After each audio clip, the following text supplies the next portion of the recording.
జై చిరంజీవా జగదేక వీరా అసహాయ శూరా అంజనీ కుమారా.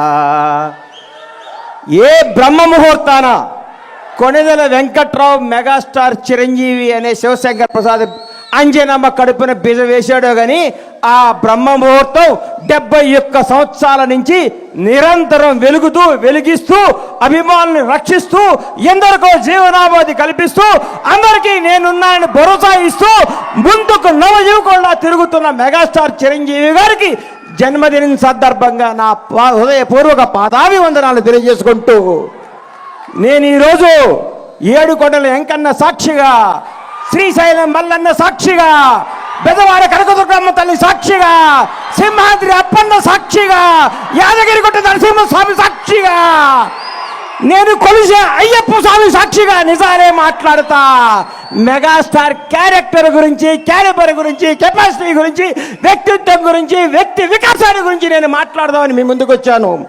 చిరంజీవి ఏ బ్యాక్గ్రౌండ్ లేకుండా, ఏ రౌండ్ లేకుండా ఒక కానిస్టేబుల్ కొడుకుగా చదువుకొని కుర్రాడులా చెన్నై నగరంలో అడుగుపెట్టినప్పుడు మీ అభిమానులందరూ ఎవరి కుర్రాడు, ఎవరి అడ్రస్ లేని వ్యక్తి అన్నాళ్ళకి ప్రపంచవ్యాప్తంగా ఉన్న తెలుగు వారందరికీ మెగాస్టార్ అంటే ఏంటో మహోన్నత వ్యక్తి మెగాస్టార్ చిరంజీవి.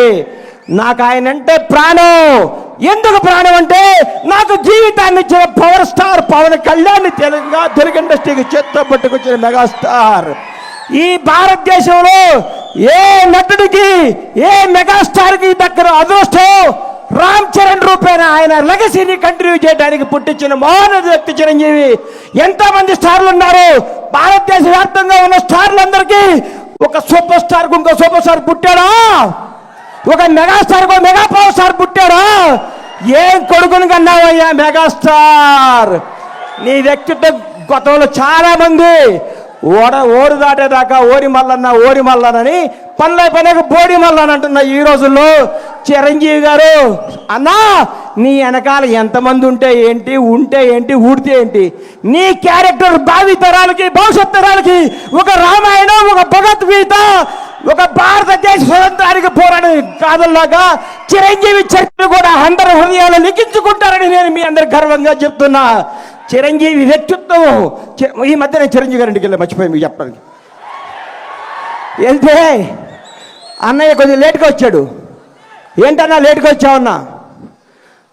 మా చెల్లికి నడువు నొప్పిగా ఉంటే జెండు బాంబు రాస్తున్నారు ఆ లోపల అన్నాడు. అదే చిరంజీవి క్యారెక్టరు. ఈరోజు కూడా 85 ఏళ్ల తల్లిని కొడుకులాగా పట్టుకొని కాళ్ళ ఒత్తుతూ ఇంట్లో పెట్టుకొని కంటికి రెప్పలా చూస్తున్న క్యారెక్టర్ చిరంజీవిది. చిరంజీవి వ్యక్తిత్వం ఎవరికి తెలుసు?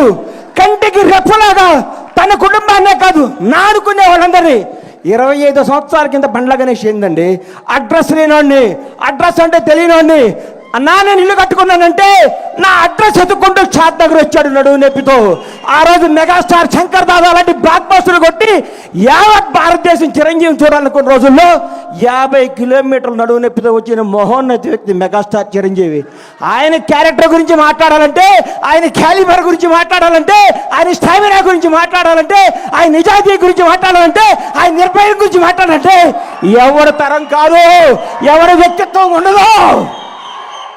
అన్నా నువ్వు రాజకీయాల్లో నుంచి బయటకు ఎందుకు వచ్చావు అంటే నేను అడిగాను.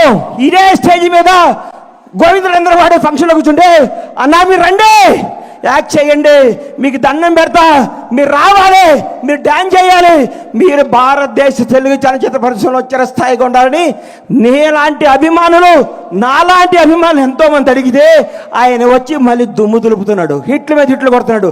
ఆయన నుంచి అందరూ నేర్చుకోవాలి. సినిమా వెనకాల సినిమా ఎక్కిస్తూ, సినిమాతో సినిమాలు పెంచుతూ, ఎంతోమందికి వినోదాన్ని ఇస్తూ, ఎంతోమందికి హక్కుని చేర్చుకొని ప్రతి ఒక్కరికి నానుకున్న వాళ్ళందరికీ చేతునిచ్చి ఆయనలో స్వార్థం ఉంటే నేనే ఉండాలనుకుంటే నేను ఉండాలి, నా కొడుకు ఉండాలనుకుంటాడు. అవన్నీ పక్కన పెట్టి మేము ఉండాలి, మనం అందరం ఉండాలి, అందరూ పైకి రావాలి, అభిమానించే ప్రతి ఒక్కరికి బంగారు భవిష్యత్తు ఇవ్వాలి అని చెప్పిన మోహన వ్యక్తి మెగాస్టార్ చిరంజీవి. చిరంజీవి అనేవాడు ఇండస్ట్రీలో రాకపోయింటే నాలాంటి వాళ్ళు వచ్చేవాళ్ళు కాదు. ఎందుకంటే ఇండస్ట్రీ అందదేమో సామాన్యులకి అందరూ ఒక కలేమో అని అనుకుంటున్న రోజుల్లో ఒక చిరంజీవి కూడా మెగాస్టార్ అవ్వచ్చు, కష్టపడే ఎవడైనా సినిమా ఇండస్ట్రీలో బైక్ రావచ్చని అడ్రస్ కల్పించిన మహోన్నత వ్యక్తి మెగాస్టార్ చిరంజీవి. ఆయన గురించి కొందరు మాట్లాడుతుంటారు, చిరంజీవి తొక్కేశాడు. చిరంజీవి తొక్కుతాడా? చిరంజీవి ఎవరిని తొక్కడయ్యా? ఎక్కుతాడు, ఎక్కిస్తాడు, లేపుతాడు, లేపి కూర్చోబెడతాడు. ఎవడికి టాలెంట్ ఉంటే, ఎవడికి శక్తి ఉంటే, ఎవడికి నిజాయితీ ఉంటే వాళ్ళను ఉన్నతమైన కూర్చోబెట్టడమే మెగాస్టార్ చిరంజీవి యొక్క లక్ష్యం, ఆదర్శం, అభిమానం. చిరంజీవి గారి గురించి ఎన్ని చెప్పుకున్నా, ఎంత చెప్పినా, ఏం చెప్పినా తగ్గదు. నేను వెళ్ళి ఏం అవసరం అండి అన్నయ్య నా ఇంట్లో ఇది ఉందంటే చెప్పకుండా ఇంటికి వస్తాడు. అరే గని వస్తాను అంటే వస్తాడు.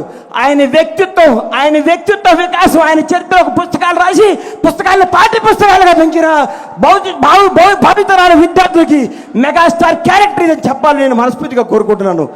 ఇంకొకసారి చెప్తున్నా, చిరంజీవి గారి గురించి ఎవరేం మాట్లాడుకున్నా, ఎన్ని వేసుకున్నా అల్ప సంతోషం, వాళ్ళు ఆనందపడాల్సిందే. కానీ ఒక మహోన్నత వ్యక్తి గురించి మాట్లాడితే ఏమో ఉపయోగం? ఇలాంటి బర్త్డేలు ఇంకెన్నో చేసుకోవాలని, ఇంకెన్నెన్నో హిట్లు ఇవ్వాలని, ఇంకా ఎంతగా వేయాలని మనస్ఫూర్తిగా కోరుకుంటూ ఈ అవకాశం ఇచ్చిన మెగా అభిమానులందరికీ, ముఖ్యంగా మిత్రుడు స్వామినాయుడు గారికి హృదయపూర్వక కృతజ్ఞతలు తెలియజేసుకుంటూ సెలవు తీసుకుంటున్నాను. జై చిరంజీవి, జై జై చిరంజీవి, జై పవర్ స్టార్.